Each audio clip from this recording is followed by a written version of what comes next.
Allah is my heart's speech, your mercy is what I beseech. Keep in my heart your remembrance, and in your deen allow me to advance. Help me in my quest, permit me to pass the ultimate test. Help me in my quest, permit me to pass the ultimate test. Assalamu alaikum wa rahmatullahi wa barakatuh, and welcome back to another live edition of our program Ask Huda. Bismillahir Rahmanir Rahim. We praise Allah the Almighty as usual in the beginning of every day that we do, and we send the best peace and blessings upon His most beloved Prophet Muhammad sallallahu alaihi wasallam. Here is a quick reminder, brothers and sisters, with our contact informations, beginning with the phone numbers, area code 002, then 023855.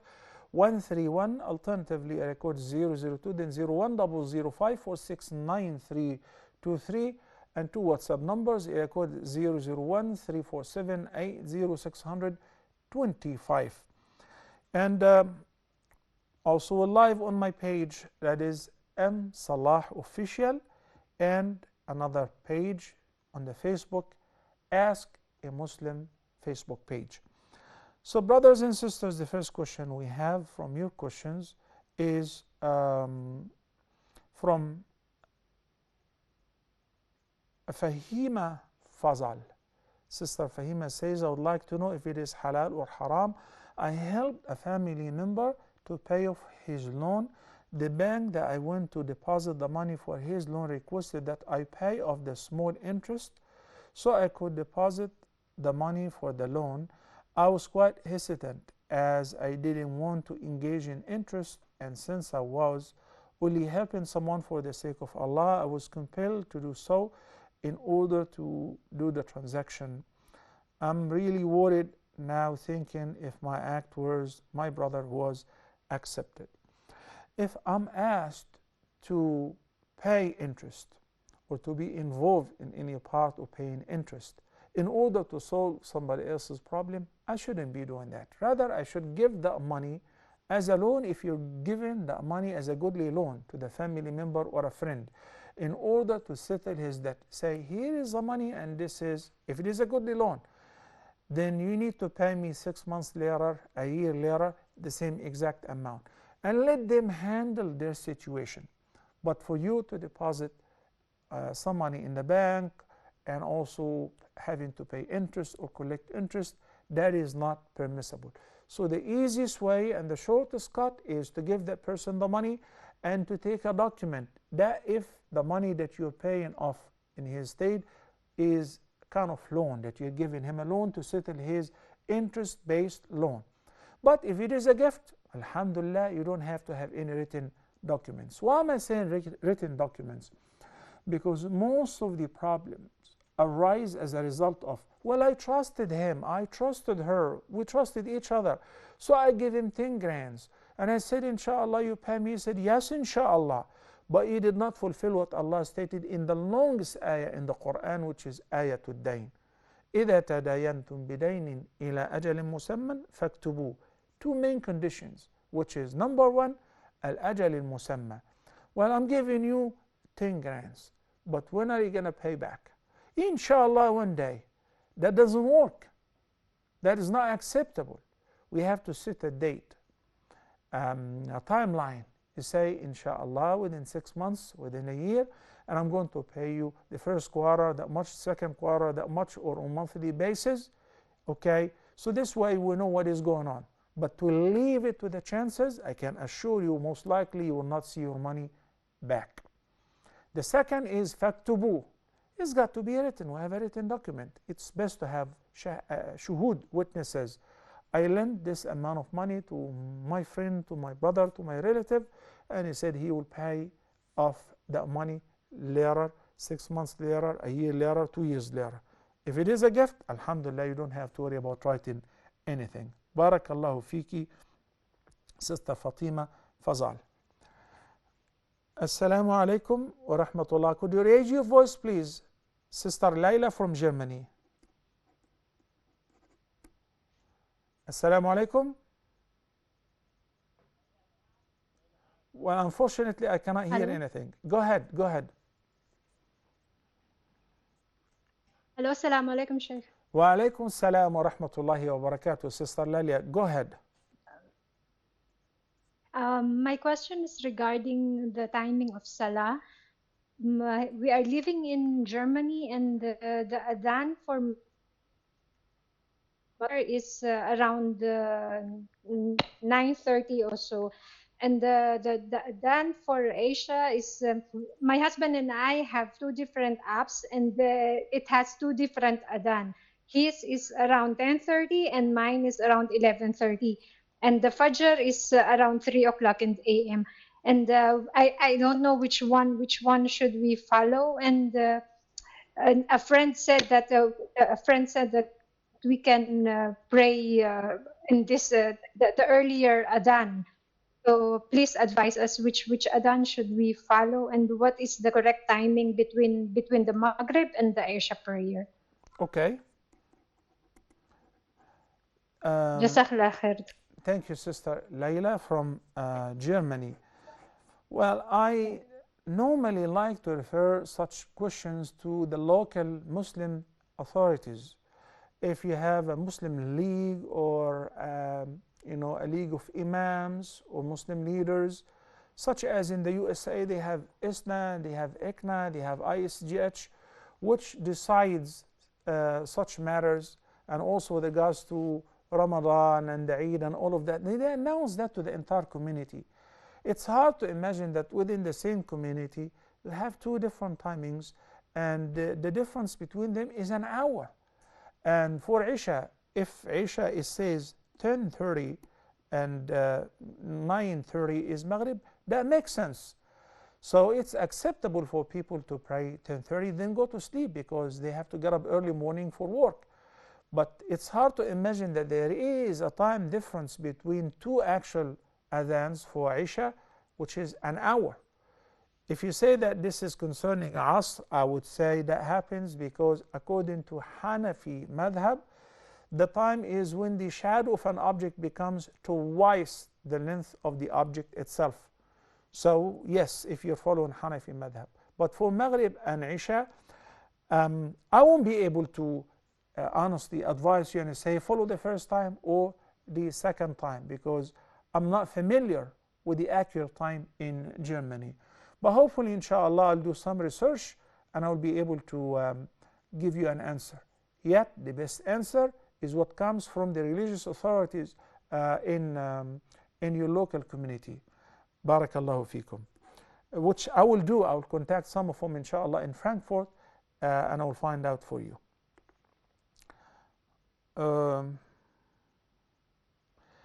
Qazi Hassan from Bangladesh is asking, someone from Bangladesh intended to perform Hajj Tamattu.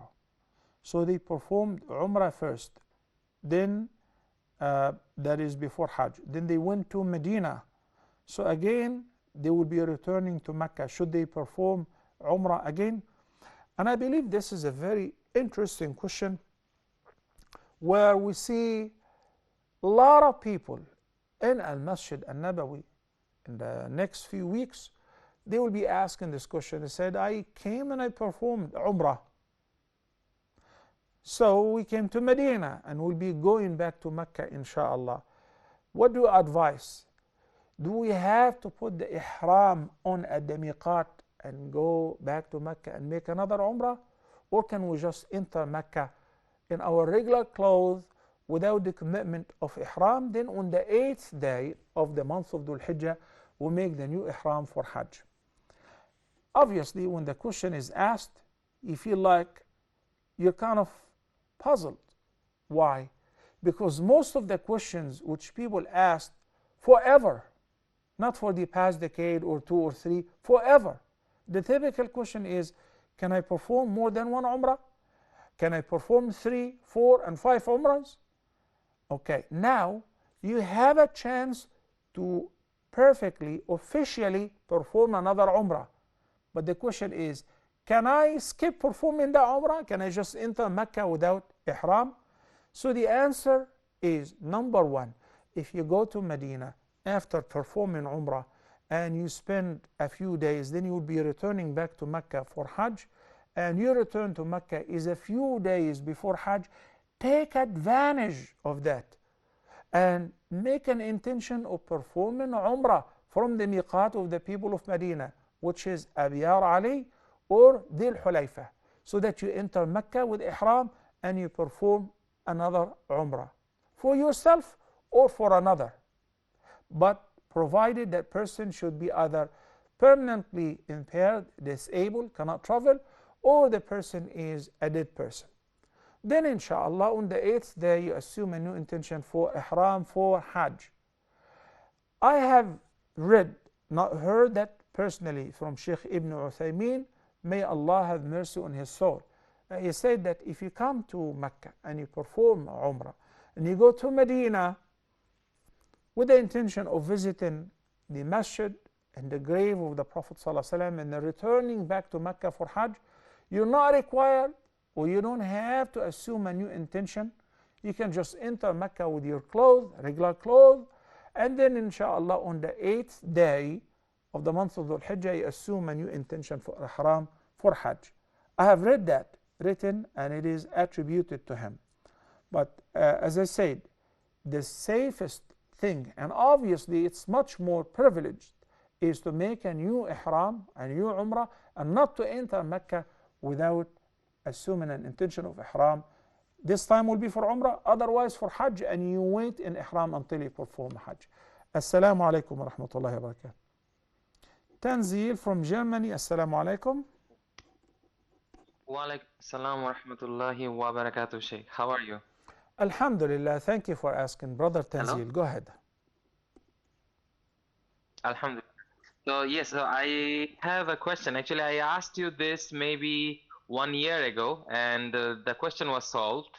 But again, some questions I faced this year, so that's why I'm asking something related. So there is a mosque which is close to my house. They pray the Maghrib and Isha together. So normally, Alhamdulillah, after I asked you, I pray Maghrib with them, and I don't pray Isha. I pray Isha a bit late. But what happened is, one time I was late. Actually, it happened two or three times. So I was late for Maghrib, and the Maghrib was finished. So one time I prayed Isha with them. So when I just entered in the mosque, the Isha Salat started. So then I started with the intention of Maghrib. So Yes. after 3 rakah, I sat down and I made taslim with the Imam. So I didn't pray the 4th rakah. So that happened one time.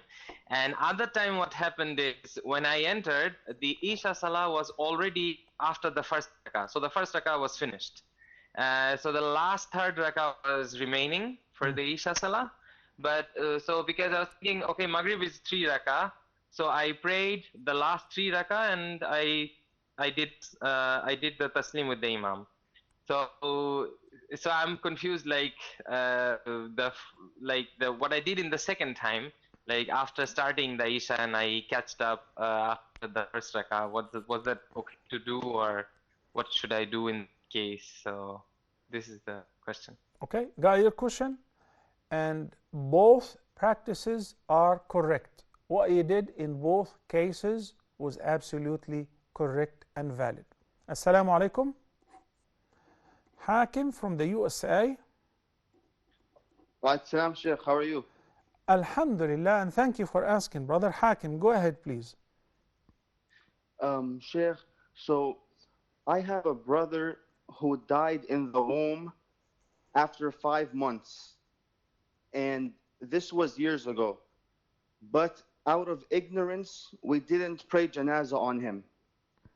So my question is, I know now that we can go to the grave and pray janaza on him, but is this an exception? Because I know that we can't pray janaza, that we can't pray in the grave. So is janaza an exception? And if it is, do we put his grave between us and the Qibla, or how exactly should we do it? And that's my question, Sheikh. Thank you, Hakim from the USA. And inshallah, will answer you shortly after these questions. Assalamu alaikum. Idris from the USA. Assalamu alaikum, brother Idris. Wa alaikum assalam wa barakatuh. How are you, Dr. Salah? I'm fine, alhamdulillah. Thank you for asking, brother Idris. Go ahead. Alhamdulillah. I have a question. Somebody posed this question to me and I didn't know how to answer it, so I'm hoping maybe you can help me.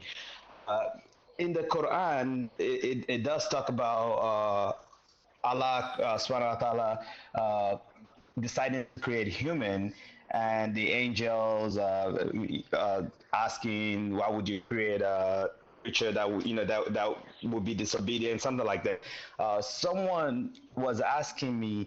They said they've watched some YouTube video, I guess, like listening to the tafsir of the ayah, and they're confused as to did we humans have a choice to come to earth? Like, was there a choice given? Because there's another part of the Quran about humans being given a choice, like accept to come to earth. So they're asking, was that something that each individual person prior to our creation, was that something that we were given a choice to do? And they're also trying to reconcile that with the ayah about Allah choosing to create human prior to Adam. So I don't know if my is making sense. Did Allah already know that humans were going to come and prior to Adam alayhi salatu being created? And if that's the case, then how do we explain the fact that Adam alayhi salatu was created and it was his disobedience that led to him being sent to the earth? I don't know if I was clear with my question.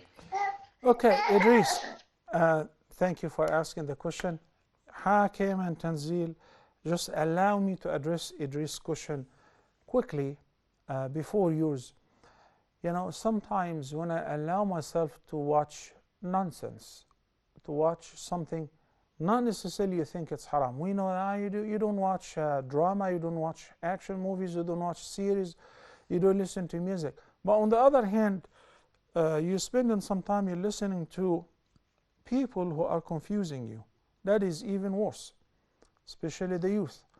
While I was listening to this guy who was talking about evolution, and I was talking to this guy who was talking about fossils, and I watched this video, well, if you don't have enough knowledge to refute all of that, then you're not allowed to poison your mind with all of that.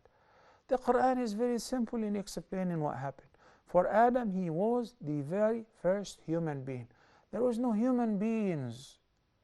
The species of the human beings never existed before Adam alayhi salam.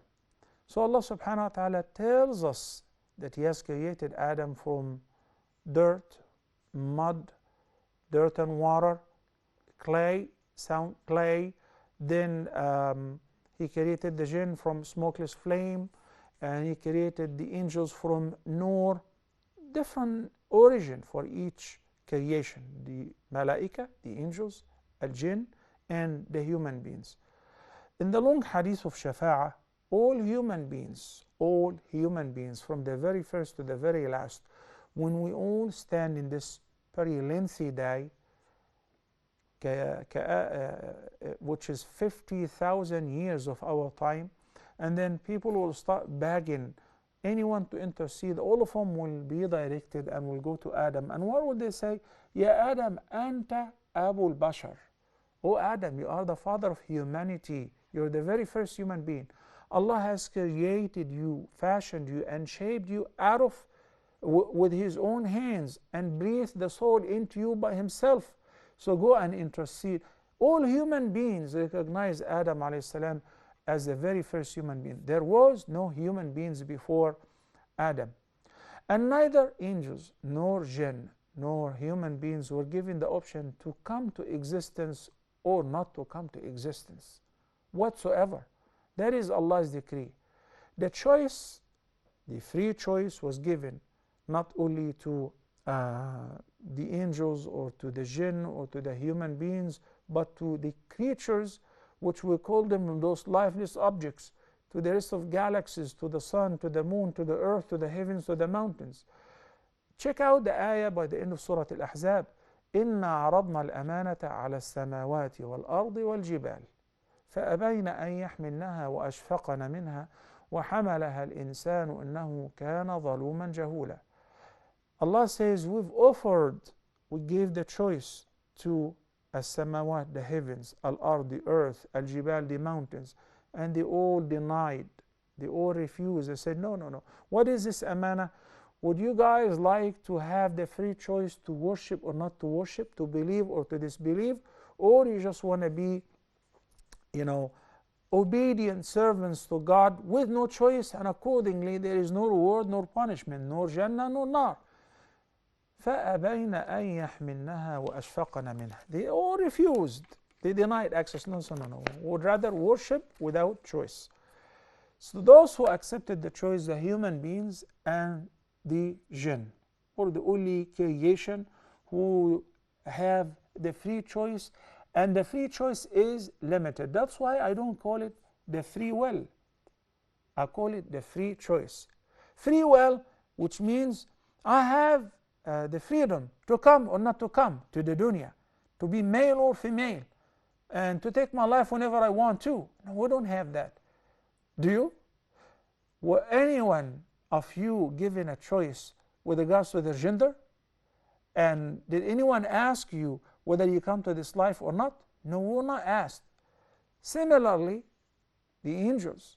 Similarly, the jinn. You can similarly say broadly, every existence that Allah has created, they were not consulted. They were not given the choice, would you like to come or not? When Allah subhanahu wa ta'ala presented His qadr before the angels, He says, إِنِّي جَاعِلٌ فِي الْأَرْضِ خَلِيفَةً. He did not ask them, what do you guys think? I'm thinking of making a vicegerent on earth and creating a human being. No. He said, I am creating a human being. The generations after generations, يَخْلُفُ بَعْضُهُمْ بَعْضًا. So He presented to them His decree and His decision.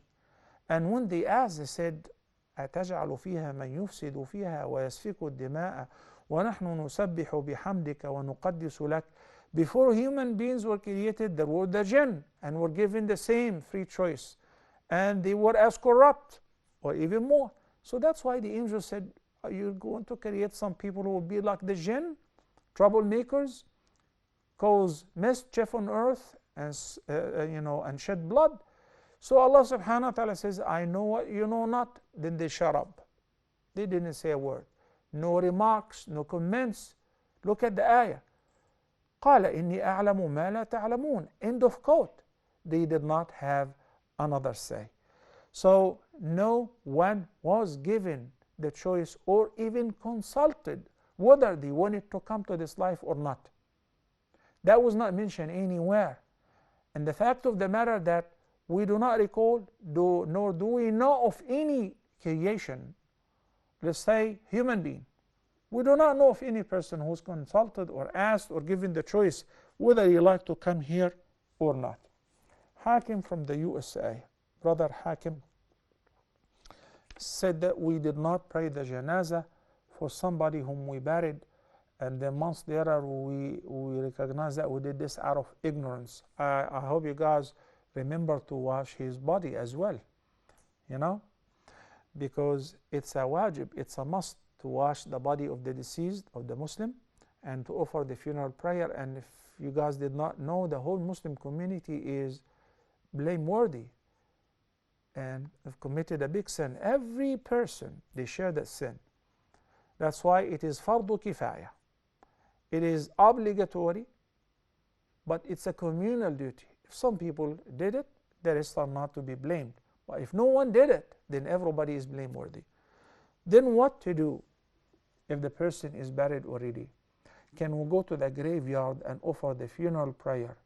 But I heard this is what he's saying, that you cannot pray in the maqabir, in the graveyard. Yes, you're not allowed to pray in the maqbara or in the graveyard. Any prayer, a regular prayer, you're not allowed to pray there, neither sunnah nor fard. But the janaza is different. The funeral prayer is different. The funeral prayer is a prayer during which we invoke Allah to have mercy on that late person, on that dead person. So when we stand in the graveyard, we face the Qibla, not the grave. We face the Qibla, and if the grave is on our way, perfect, so that the dead person will be lying down before us. Then we pray Salatul Janazah. What is your reference, Sheikh, that it is permissible for us to offer Salatul Janazah in the funeral or in the graveyard, in the cemetery, because we did not pray Janazah on that person?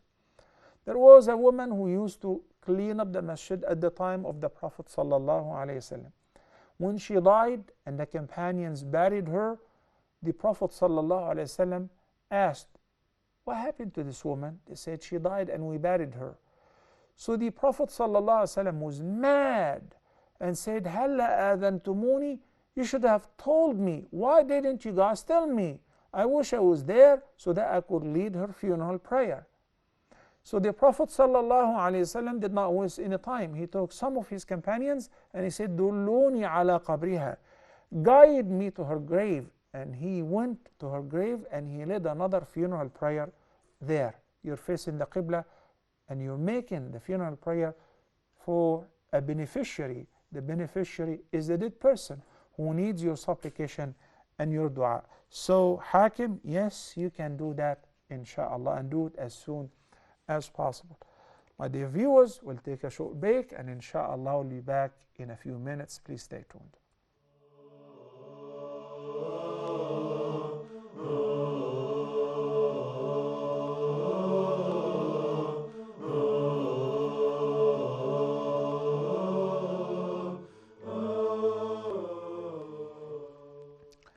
Assalamu alaikum wa rahmatullahi wa barakatuh, and welcome back. Our phone numbers should appear on the bottom of the screen as a quick reminder, and we have a few questions, but I wanted to comment on Tanzir's question from Germany. He said that he asked this question a year earlier and he heard the answer.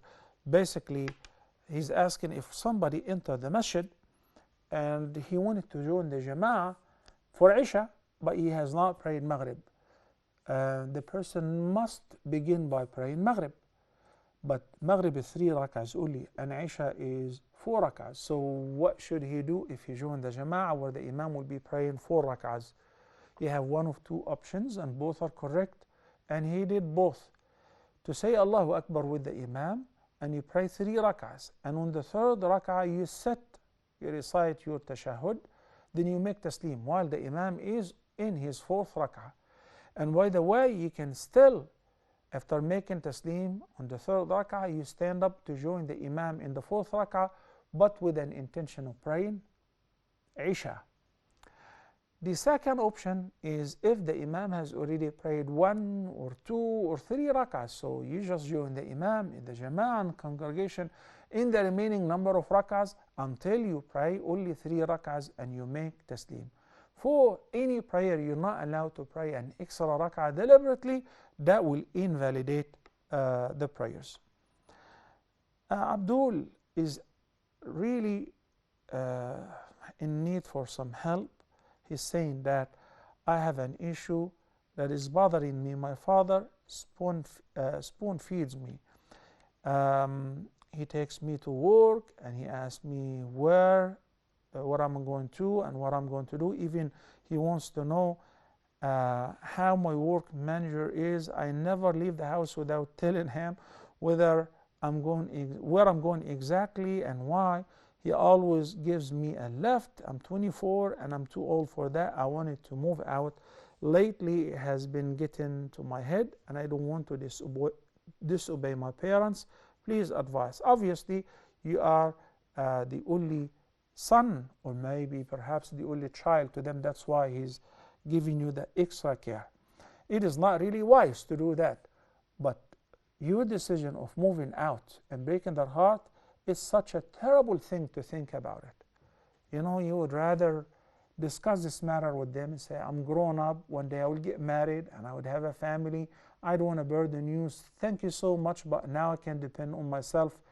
But to move out and to break their heart, you should not do that whatsoever. There are a lot of people, vast majority of people are complaining that their parents are rude to them. Their parents are very harsh in treating them.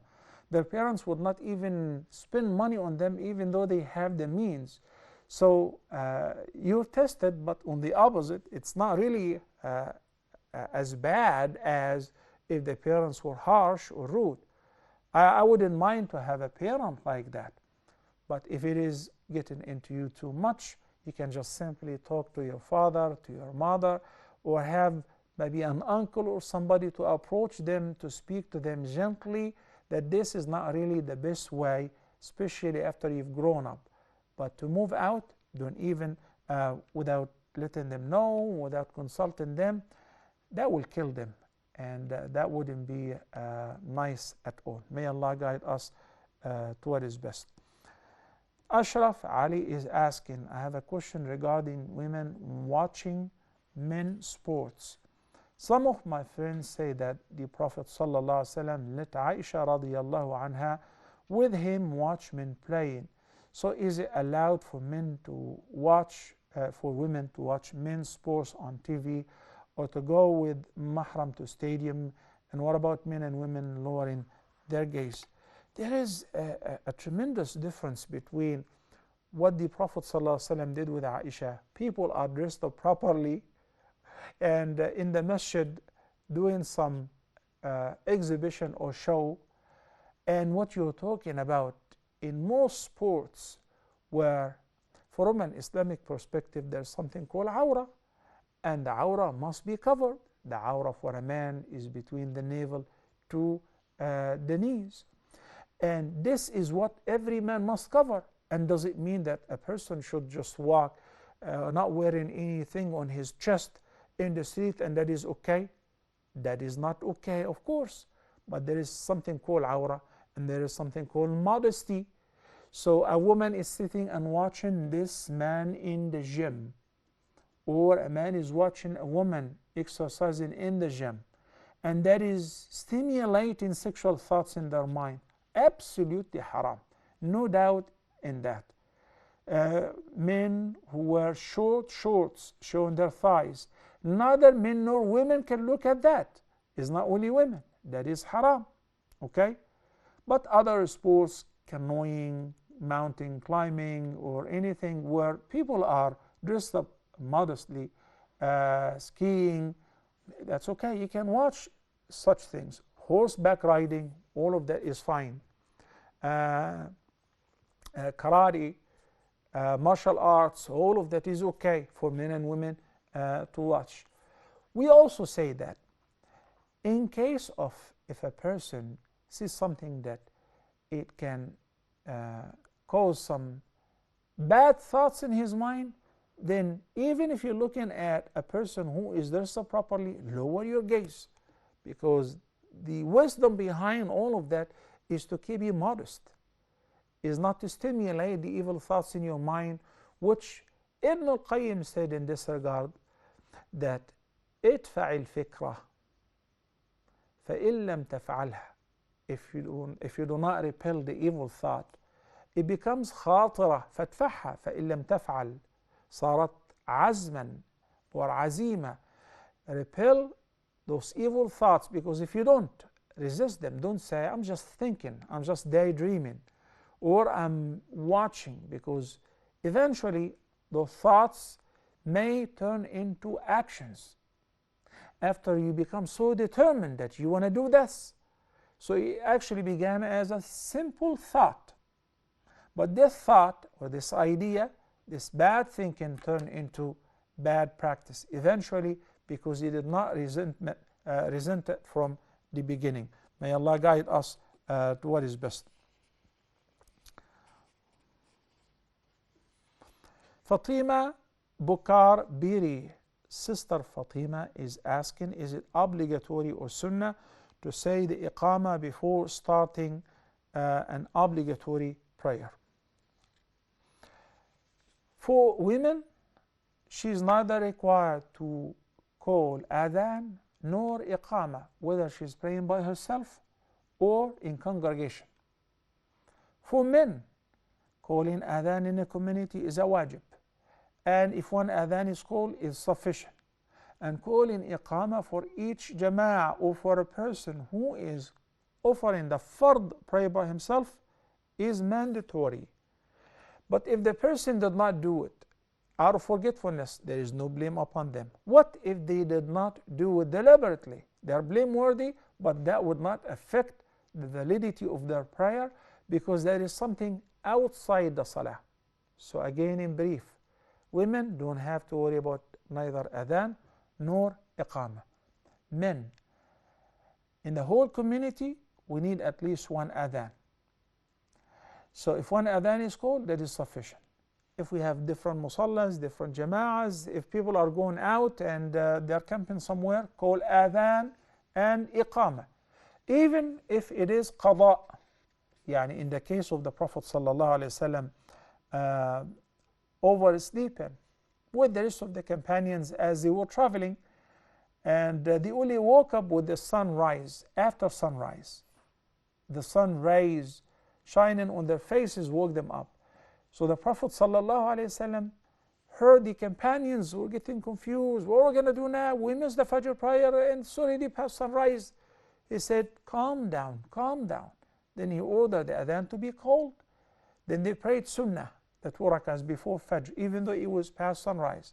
Then he ordered the iqamah to be called and he led them in Fajr prayer. That shows the importance of calling adhan and iqamah. Ali Shaba is asking, she's saying that what is better in the case of having two proposals? One is a practicing Muslim, but a school of thought close to a particular sect where he goes to shrines and so on, as well as the other guy, non-innovative but not practicing. So girl is a follower of the Quran and Sunnah and a practicing Muslim and finds compatibility with the first guy. I don't understand, why do I have to accept A or B if I think that there is a great deficiency in their relationship with Allah the Almighty? You know, sometimes the person is rushing, I just want to get married. No, don't settle for something low. Settle only for what is satisfactory, for what makes you happy. And what makes me happy isn't only the job and the guy is smart and he's tall and he's making good money and his parents are, or he belongs to a good family. All of that is great. What is he to his Lord? What is he with regards to his religious practices? That is very crucial. If that is deficient, then I need to look for somebody else. This is what the Prophet ﷺ said. Assalamu alaikum wa rahmatullah. Abu Bakr from Gambia. Assalamu alaikum. Wa alaikum salam, ya Sheikh. Yeah, Abu Bakr, go ahead. Yes, ya Sheikh, I have a question regarding zakat. Zakat on garden produce. So I have a backyard garden, and I only have this garden for consumption, just to eat at home, but not to sell. So is zakat mandatory on this produce? What is the produce and the amount? Yes, this is a small vegetables that I grow at home. So like vegetables. Tomato, yes. Okay, enjoy it. Just for There is home no consumption. enjoy it. There is no zakah on that. Okay. Okay, all right. Thank you. Something Thank you very small much. and it's for your family, not for investment or business. That's perfectly okay. There is no zakah on that, brother Abu Bakr from Gambia. So I want to continue with Alishba to answer her question. A lot of people say that I accepted this guy. I knew that he doesn't even pray, but I accepted him because, you know, he promised me he will pray. Too bad. I would only accept you because you're good to your Lord, because you have good relationship with Allah. You pray, you fast, you know, you're good mannered, you're good to your parents, you're good to your friends. when I inquire about the person and his behavior in his community, at work, in the masjid where he goes to, I collect this data and I make up my mind and I make my final decision based on that. But in the light of the givings that you're saying, somebody who he's practicing but wrong practices, he goes to those shrines and he invokes those who are dead and he seeks help from them and seeks their intercession. The person is brainwashed. The person needs to be reformatted. The person needs to know that that refutes the whole idea of Islam. But some people are too much into that, very deep into that. They can actually turn you and then their children into this practice. They believe that the whole universe is run by those guys in their shrines. That is not Islam. And I've talked to some of those people. I've taken my children to such places to show them and warn them practically. Look, those people, they literally call upon other than Allah. They invoke this dead man. They think that this dead man can answer the call. Of course, I wouldn't give my daughter in marriage to such person. How good is it that he prays, but unfortunately he's not praying to Allah. He thinks that, prayer through somebody else to Allah would help him. No. What about the second person? I'm compatible with him, but he is not practicing. What does it mean that he's not practicing? He doesn't pray? Don't even open the door for him. He doesn't fast? Don't even think about it. Don't open the door for him. Don't invite him home. It's as simple as that. Because there is a minimum requirement. The minimum requirement is that person should be at least fulfilling the mandatory acts of worship. If he's not doing that, then it's not even worth thinking about it. And keep asking Allah the Almighty in your prayer.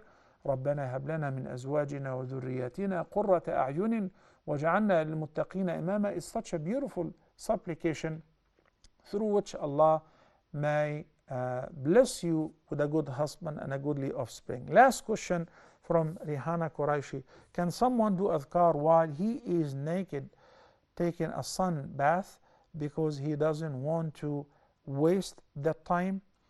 The short answer is yes, that is permissible. And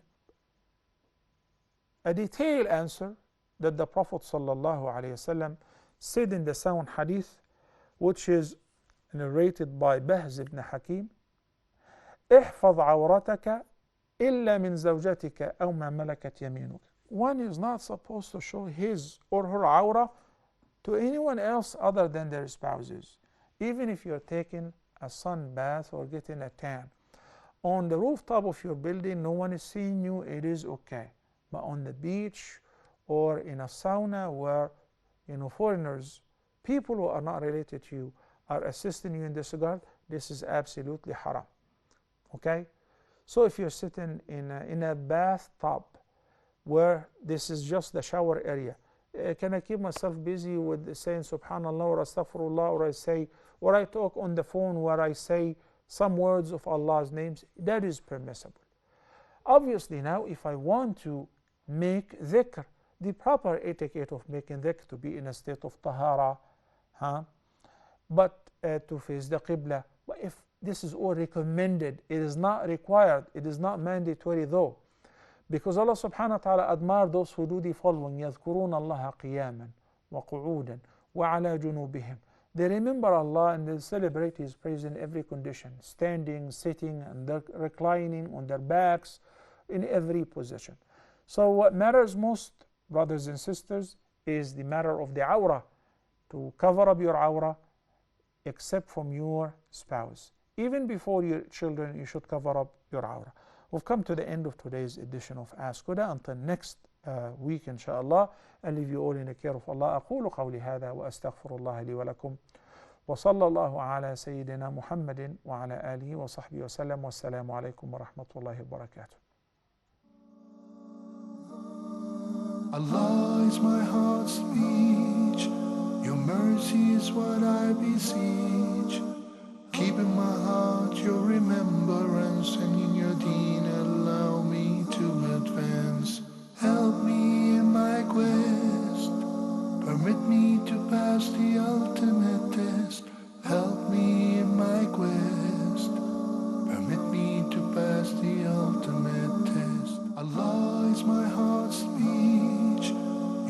mercy is what I beseech.